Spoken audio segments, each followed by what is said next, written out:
Alright, what's up guys? So since COVID happened, people have been buying bikes like crazy, which means all the trails are packed, which is fantastic and I love to see it. But at the same time, that also means there's beginners everywhere. So I'm going to give you all the top 10 tips that every beginner mountain biker needs to know when going out to ride their local trails or whatever else you're going to ride, jumps, I don't know. But yeah, every single mountain biker needs to know these 10 things. Number one, get yourself a full face helmet. Get you one of these. Don't go to Academy after buying a $5,000 bike and get you a little plastic helmet. Please, I've seen so many people that don't know what they're doing on bikes. They have a super nice bike, looks fantastic, and then they go to hit a 3-foot drop and they eat it. And they smack their head really hard. This doesn't do anything. I've seen people hit trees, no full face. I've seen people fall into a lip of a jump because they like slipped the pedal right beforehand. No full face, busted up their chin really bad. Do yourself a favor, get a full face. That's tip number one, especially if you're riding in trees. If you're just doing like cross-country stuff, obviously you don't need a full face. But if you're doing like any sort of fast-paced trails or features or anything like that, get yourself a full face, save yourself the hospital bill, please. Tip number two, wear pads. You can see mine through my jeans. Ankle brace, shin guards, knee pads. I wear these on my BMX bike, my dirt jumper, and this, especially on anything that has metal pedals. If any of y'all have ever paid for stitches, you don't want to do it again.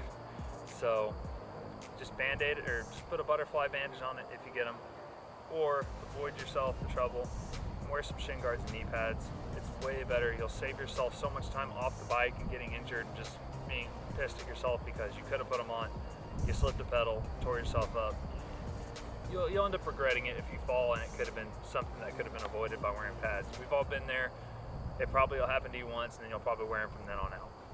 Tip number three. So this one is one that I've seen really relevant in the areas around me. Respect like the guidelines of the trails you're riding.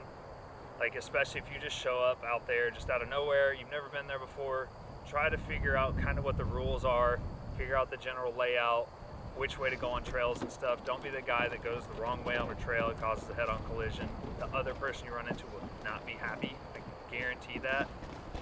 And just make sure you don't ride on wet trails, guys. Respect the trails that you ride. And then for a lot of the public parks that aren't city funded or anything like that, where it's just people going out and spending their time and money to build cool stuff, if you can't go out there and help them and you have a little extra money lying around, like if you don't have the time, give them a little bit of money. Like if they're buying wood and stuff, wood's really expensive right now, so I'm sure they would really appreciate that.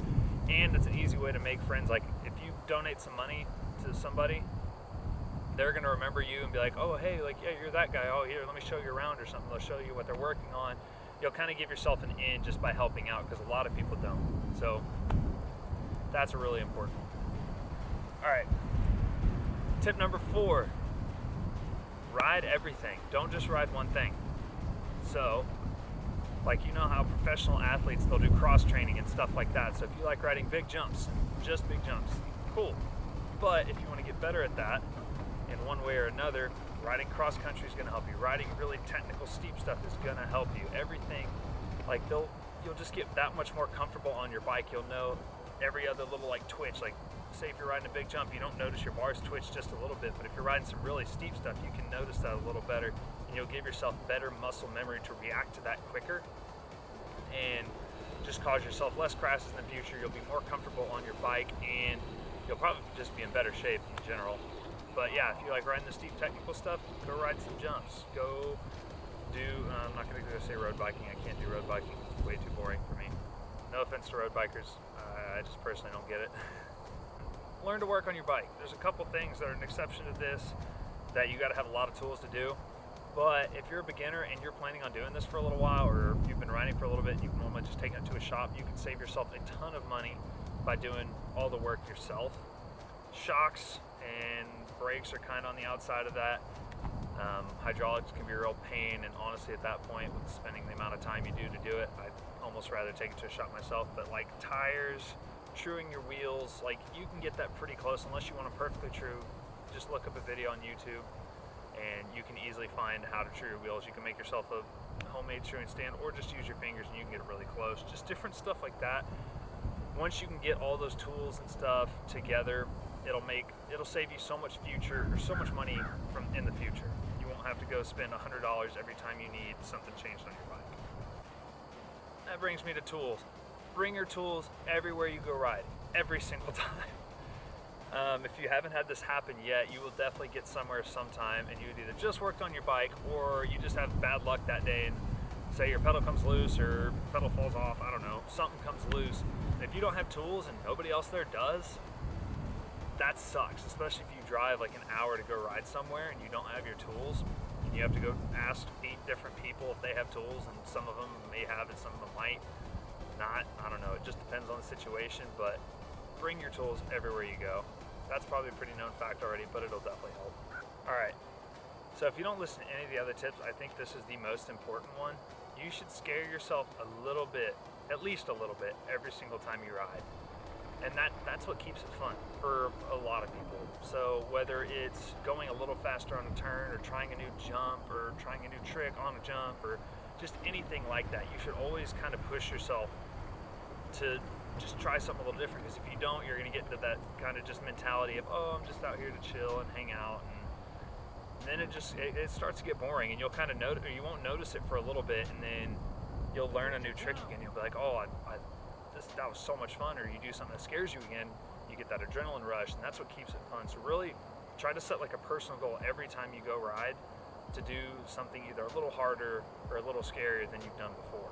So especially at where I'm at, with a lot of trees and stuff like this, and you can't see the trail in front of you, definitely your first time out there, don't just go out there all full bore, try to rip around turns and do huge drops not knowing where you're going. Do a pre-ride walk, or depending on how long the trail is, if it's a couple miles, and then follow somebody through it, just because I know there's some trails where it gets kind of sketchy. Maybe there's an off-camber turn and one spot in the bush looks like where you're supposed to go, but that actually goes into a ravine or something like that. Save yourself the trouble and getting hurt or getting lost or riding something you're not supposed to by either going with somebody who's ridden there often and knows where they're going, or do a pre-ride walk, especially on jump lines. Don't just go out there and try to do a jump line just by looking at it.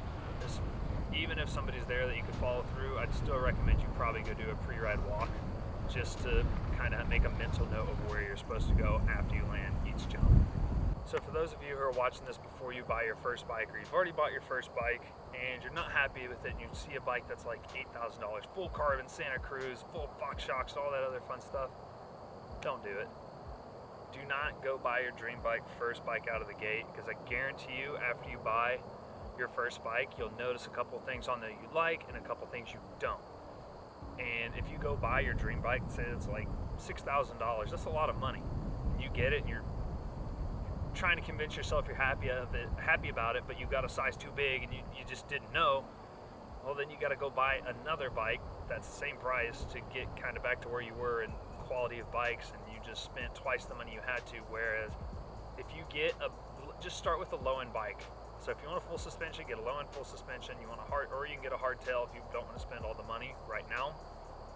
Start with that, and then figure out kind of what you want, and depending on if you want like a completely new bike, or you can just continually upgrade. That's what I'm doing with this one.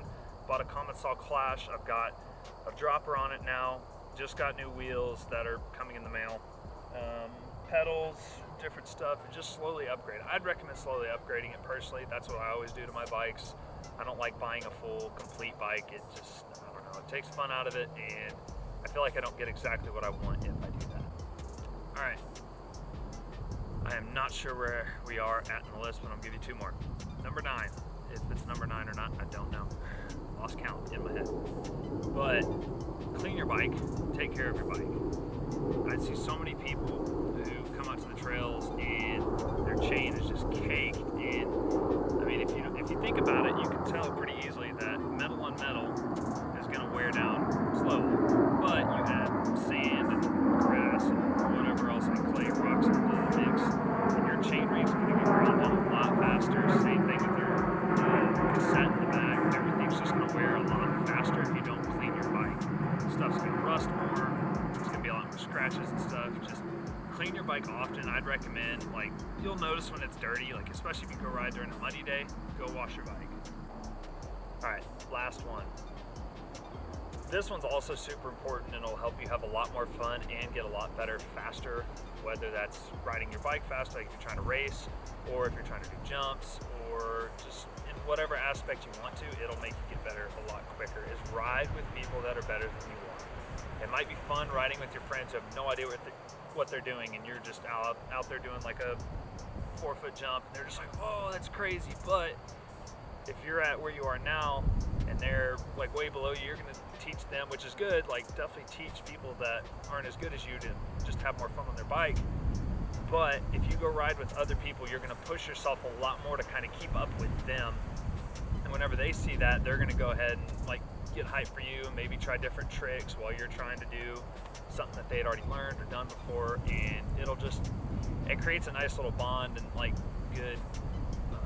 a good vibe, I guess, if you want to say. But it'll definitely it'll make the sessions happen. Definitely go ride with people better than you are. You'll push yourself more, you'll have more fun, you scare yourself more, and overall you'll just get better at riding your bike quicker. But all right guys, it's getting cold, sun's going down. I got a long ride back to my car, so I hope these tips help. If there's anything that y'all can think of that I didn't touch on, this was just a really quick thing, just based on what I've seen from the mountain bikers around here, the questions I've gotten asked before, and just what I've seen that I think would help the most.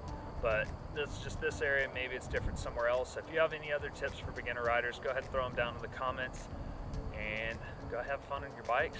Thanks for watching, guys. We'll see y'all next time.